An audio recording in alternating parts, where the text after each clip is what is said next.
City Talk 105.9. Late Night City with Pete Price. Scousers Abroad. It's time now to go somewhere else in the world to our Scouser Abroad. We're going to speak to Enid Kessler. Hello, Enid. Hello, Pete. I believe you're locked in a cupboard. Well, yes, I'm locked in my laundry room. The weather is not so good today, and when it's like this, we have the jets, the F-18s flying over, and once they fly over, you can't hear a thing. Really? You have to stop speaking. You turn off your TVs, your radios. It is really it's really hard to hear when they go over. So what happens at night when you're sleeping? Oh, well, you don't sleep. And if it's raining, they practice their landings and takeoffs. And so you're at their mercy. But, they keep our country safe. Absolutely. So whereabouts are you? You're in the state of Virginia. Yes, I'm in Virginia Beach, which is very, very close to the North Carolina state line or border, and we are a tourist attraction. Right. This is where people, come during the summer and spend their holidays. Now, is that gator country? Is that where alligators live? Oh, no, that's much further south, right. Towards Florida. We are actually about halfway between New York and Florida. We're right sort of in the middle there. So tell me who Enid is. Oh, well, I'm one of 8. I was born Liverpool 6 off Breck Road. We lived there till we were, I was 10 years old, and we moved in 1957 to Kirby. And I was there till I first came to the States in 1966 as a nanny. I was contracted to come over as a nanny. Let's stop there and let's go back when you moved to Kirby. Was that one of those forced moves when everybody had the house taken off them and they had to go and live somewhere else? Yes, it was, but I'm happy that it was a forced move because there were actually then 9 of us living in a 2-up, 2-down, 4 in a bed, wow. The blankets with armholes, those kind of things. So I'm happy for that forced move, I really am. Was it a weird feeling, though, when you actually moved? I mean, you were out in the countryside, weren't you? Well, yes, but my mother's family came from Leinster, so I knew a little bit about the countryside, but not like in Kirby because, of all the buildings. I mean, it was still being built when we moved up there, but it was great to go visit, the fields and pick the berries, and there were factories there, and, we used to go onto the debris and, try and find stuff that kids play with.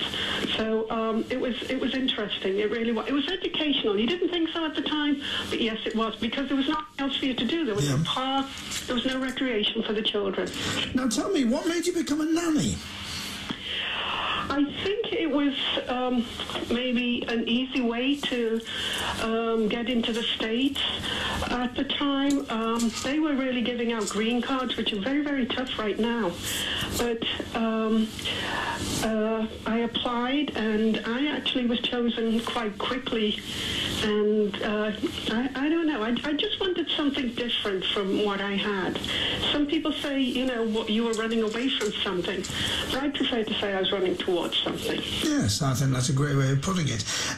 How did your family feel when you came back and said, I've got a job in the States? Well, my father was terrible about it. I needed his permission, and it came down to the last couple of weeks before he would sign for me to go. He was reluctant about Americans, because of the war, but he let me go. And I was there 15 months. A few bad experiences, but I put everything down to an education. I came back 15 months later, never to return. And then girlfriends wrote and said they'd moved into an apartment, had regular jobs and offices. They had a bedroom to spare. Would I care to come? So I took up I took a part-time job and went back and never looked back. Right, let's leave it there a second and go back to nannying. You said you had some bad experiences. Were you treated badly because you were a nanny, or were you treated respectfully? No, I wouldn't say respectfully. I think the job was far more demanding, and I think nanny was a misnomer.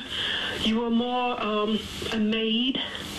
It was more about cleaning the house and then taking care of the children. I wasn't allowed, in the first family, because I had a few families, I wasn't allowed to eat with the family. I had to eat in the kitchen while they ate in the dining room. Also, when I got over there was a parent, a grandfather, with some sort of dementia or mental problem, and I had to care for him too, which was, not what was necessary, not necessarily on the contract. But they had much more restrictions are on the contract about my time, and so after a couple of months I had made other friends, and my contract was sold to another family, so I was actually bought and sold, and then I went with them, and then I paid them for my contract and started saving to come home. I mean, I made some wonderful friends. It was, as I said, it was an experience, and it was educational, but it wasn't what I had thought it would be. Did you ever tell your father what had happened? Because I could imagine he'd have been on the first plane over to get them. Well, no, my parents didn't have any money whatsoever. Right. So there's not something that you could tell them. And at that time, there was no phones. My parents didn't have a phone. There were, it was all snail mail. There were no computers or anything, because I've been in the States now about 47 years. Wow. So you were living over there with the girls. You went back. You thought, I'll give it another try. How did you meet your husband? Well, I was living with the girls, and they had also befriended this other, an English guy who'd come over as an arborist. And after he was in the States here, he invited the girls, myself, to a restaurant to celebrate his year. And he brought a friend along, and that was it for me. I just knew that was the guy. I've got to ask, what is an arborist? A tree person, Oh, right. Who does trees. They have a name for them. Yeah. He was very, very good. I mean, he could tell you the tree in a Latin. He was so excellent with, his knowledge. And but for me, it was love at first sight for my husband, but it was love at second sight for him, because he fancied one of my girlfriends, but she was married, so he had to settle for me. We've been married 43 years. That sounds quite complicated. How long did he take to settle for you? We met on November 4th, and I think Christmas Eve we decided we really liked each other. That's great. Now tell me, did you ever get homesick, or were you one of those people that just really fell in love with the States? Oh, no, I never got over being homesick. I mean, I still get homesick. I've just been back actually a week last night, and I'm starting to feel homesick again. I just don't think that really ever goes away. It's interesting. There's always something you're going to miss, whether it's family, friends, food, situations. But no, I don't. If anybody says they don't get homesick, I'm not sure I would believe them. Now, how long is it since you've been home? You've just been home now, but how long before that? Well, fortunately, very fortunately, my husband and I have been going home for the last 12 years for Christmas. Oh, right. And the last 2 years were special holidays. They were just, my husband was 65, and then last year there was so much going on with the family graduations that I went home by myself. So I was actually home twice last year and twice the year before. So you've watched Liverpool each year change? I have. For the better? Yeah, I would actually say so. There's some areas that are just not going to change, but on the whole, definitely Liverpool has become its own. It's just the city that I don't know how to explain it. It's just a great city, yeah. And especially with the capital of culture in 2008, I think that was the turning point. Everything. Yeah, couldn't agree more. Feel that. Now, tell me about the state of Virginia. Tell me where you live. Tell me what it's like. Tell me what life's like there. Well, I retired almost 2 years ago after 50 years of working, and so for me, every day's a weekend. But I love it here because of the weather. We have some great weather, and yes, it does get hot in the summer, but it's really quite mild. Most days you wake up and it's sunny. It's rare, we had 2 rainy days last week, and this morning was overcast. But you just get up and you just feel so good. And my husband and I, his name's Kev, we live about just a little over half a mile from the ocean front of the Atlantic Ocean. So I feel that we really have it all. And Virginia Beach is the largest city in Virginia, although it's not the capital, but it's just very, very spread out, very open.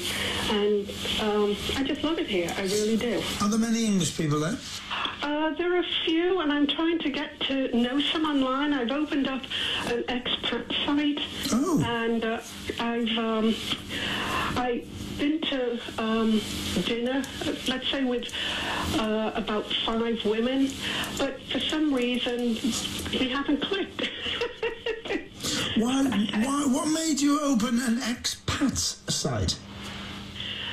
I'm actually an admin on a site in Liverpool called Our Scouse Family. Right. And I noticed there were a lot of Americans there, people who were living in America. So I thought, wouldn't it be nice if we could also share what we know from Liverpool and also in America? But the expat site is open to everybody all over the UK, and now also, all over the US. So we're only about, I think it's about 140 members. We're growing slowly, and that's fine with us. It really is. But there's just other interesting aspects from an expat site, and there's lots of things we discuss beyond just general things like visas, green cards, passports, dual citizenship. So there's other things that we discuss on that site. What made you think of doing this? I mean, you can imagine years ago, and I said to you when you went there, all those years ago, we're going to open a site for expats on Facebook. You'd throw me out the house, I'd be mad. It's changed, hasn't it? We've got Skype, we've got Facebook, we've got Twitter. The world has become very small. Oh, absolutely. As I said, years and years ago, I used to feel wonderful if I got a letter from home, especially from my brothers, because, who expects a letter from your brother? And, but now it's, a touch of a button, and, you can speak to somebody. It's absolutely amazing. It really is. Where you live, what's it like for crime, drugs, lifestyle? The crime is low. I feel for a city. I think we're about 500,000. The city, Virginia Beach, the city of Virginia Beach, and I feel that it's quite low. I'm very comfortable walking around here. Actually, I was just as comfortable walking around the city of Liverpool too. But the lifestyle, it's not a city as such as you would know it. There are some cultural centres, but it's more a beach community, and that's the kind of very, very casual, very casual. So that's the kind of life that I'm living right now. What's the downside, if any? The downside? For me being over here, missing family and friends, but the downside to living in Virginia Beach, I actually had better relationships when I lived on Long Island, because my husband is a born and bred New Yorker, and we have been in Virginia Beach around just over 20 years. but I had better relationships on Long Island. Maybe because I did belong to a club for foreign-born women, and it was much closer. But here, Virginia Beach is a military town. We're surrounded. Norfolk is the next town over. That's also military. And they're so transient that I feel, it's just a personal opinion, that many of the military women don't want to make friendships because they know they're moving on in a few years. Interesting point, that. I've worked for the forces over the years as an entertainer all over the world, from Belize to the Falklands to Ireland, all over. And I got that. I felt that they were frightened to make friends because it was going to hurt so much to move on. Yes, yeah. And many of the women that are on my expat site are married to military that they met in the UK. And you can see, I mean, I've only been to New York and Virginia. Those are that's where I've lived. Mm-hmm. But these other women have lived all over the States because of, their marriages, relationships with military people. Is Kev a member of the military? No, he isn't. He's always been a tree guy. He's always been an arborist. Right. He did that going through university while he was getting his degree. He got his degree in business administration, but knew he could not be in an office for the rest of his life. So he's 66, and he's still out there today climbing trees. But that's probably keeping him young. Oh, I think so. He smokes, but if you look at him, he's slim and fit. And of course, there's an awful lot of trees in America. Well, yes. I mean, as I said, he worked in New York, and he worked for the city of New York, mm-hmm. and he actually worked privately. He had his own tree company on the side, and there was Friends of Central Park, and they are people who are wealthy who contribute to this fund. And he worked on strawberry fields, all the trees around there. He actually worked there, pruning as a private contractor. We just actually went to see that some months ago. We went up to New York, and of course we had to check out every tree in Central Park as well. Apart from your apart from your family and friends, which we'll give a couple of name checks shortly, but apart from them, what do you miss about life there compared to here, apart from family and friends? I've been here since I was 19, basically. And so I have to admit I'm more American, I think, than English, but you can never take away where you were born, and wherever you grow up, that's always going to be your home. There's certain foods. I'm not a fish and chip person. I don't care for fried fish no matter what, but give me a chippy tea anytime with some curry. A sausage butty, I mean, I'm in heaven. So this was all done when you came home a week ago? Oh, yes, and you can actually see it all. Now, let's have some name checks. So take as many as you want. You give some mentions to people out there you love. Oh, well, of course, I have to start with my family, and I have going age. I've got a brother, Bill, and his wonderful wife, Colette. She's my favorite sister-in-law, and she, great roast dinners. My sister, Annette, and her husband, Neil, they're just wonderful too. And their children. Bill, there's Zoe, there's Nick, there's Lal, I'm into all the new generation now for the greats. Mm-hmm. Great nieces and nephews. I've got there's Adam, Ash, Sam. There's just, well, of course, big family. I'm going to disappoint somebody. Yeah. And then I've got a childhood friend, two childhood friends. One that, she's 2 years older than me, but she was born next door to me in Fishguard Street in Liverpool, which no longer exists. But we went there this summer to try and find it. Her name's Irene Campbell Griffiths. And what did you find? What did you find? Well, the Everton Water Tower, which was at the bottom of the street, was still there, but there were streets missing. The street that we, were born on, Fishguard Street, was gone, and also Sarah Street and Aubrey Street, which were two streets that went around the water tower and the park there. That was a bit mind-blowing.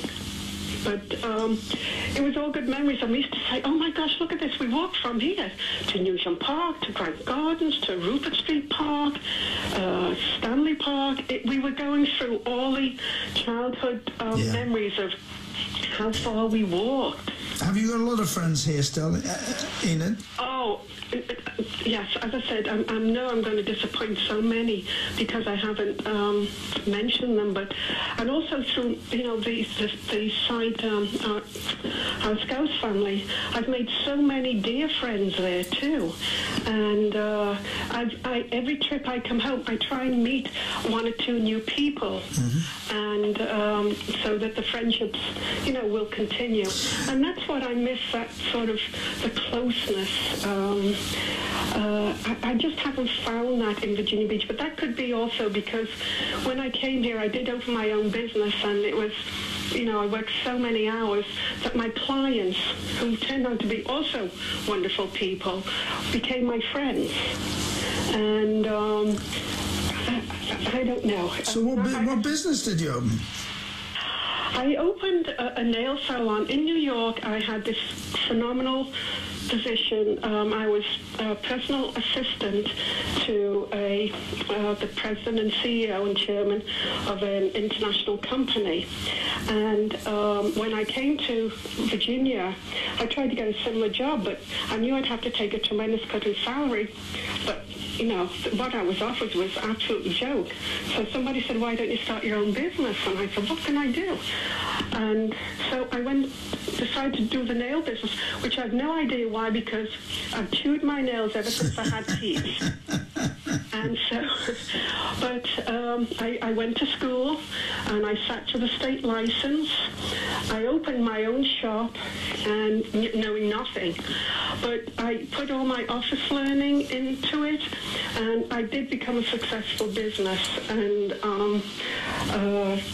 one that was recognized. And if you mention my name around Virginia Beach, then to do with nails, then my name would probably come up, because I was definitely on the sanitation side of the business, because it was just important to me to be clean and sanitary, which is something you hardly see around here. Interesting. Enid, in Liverpool. Yeah, Enid, for people out there that have contemplated the idea of going to live abroad, and this is one of the nicest things about this feature, people have gone listening to people like yourselves. It's given them that moment where they've gone, I'm going to do it. What advice would you give to people out there? I know it's a different generation now to going away, and it's harder to get in place, but what advice? Oh, I mean, if you have an opportunity, I would say take it. Absolutely take it.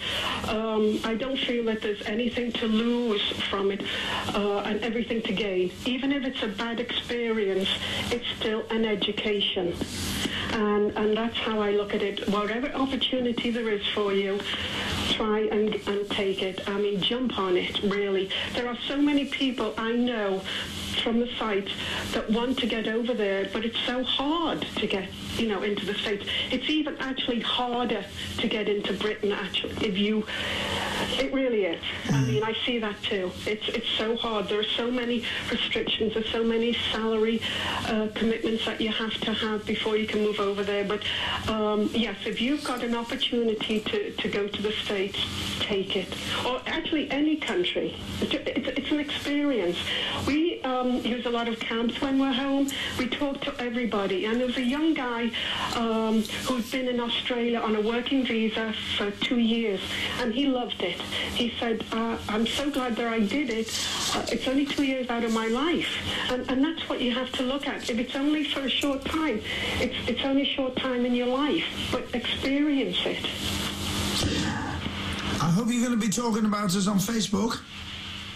Absolutely. I mean, I put you on this morning, and everybody says, oh, you're going to enjoy it, and, you know, actually several people know somebody's already been on your show. That's great. So that's great. We love that.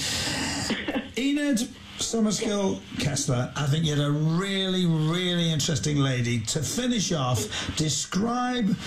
Well, you can't because you're in your cupboard, but outside your cupboard, describe what you're looking at. Is it out in the country? Are there trees everywhere? Is there big lawns? No. If you look out of if I look out of my, I'm actually upstairs on the second floor right now. I live in a condominium, so just across is where the pool is. About 30 feet away from me is where the pool was, but that's all covered. But there is one of the main roads going up to the ocean front. That's one of the main roads that, you know, the tourists take to the ocean front. But if I just look up, I can see the hotels, but once you look up there and you see the hotels, then you know there's fun up there. I mean, we took a walk up the other night, and there's horses on the beach for rent, and there's people walking their dogs, and just people running, jogging. It's a great community that I live in, and I'm very, very grateful. I love that. You just said horses on the beach for rent. That's just taking me to Blackpool with the donkeys. Thanks for that. Oh, what a sight. Oh, dear. Enid, thank you for talking to me. Oh, and thank you for asking me. It's been my pleasure. Thank you so much, Pete. Liverpool's biggest after-hours talk show. Late Night City with Pete Price on City Talk 105.9. Late Night City with RMNJ Solicitors. Their legal experts are on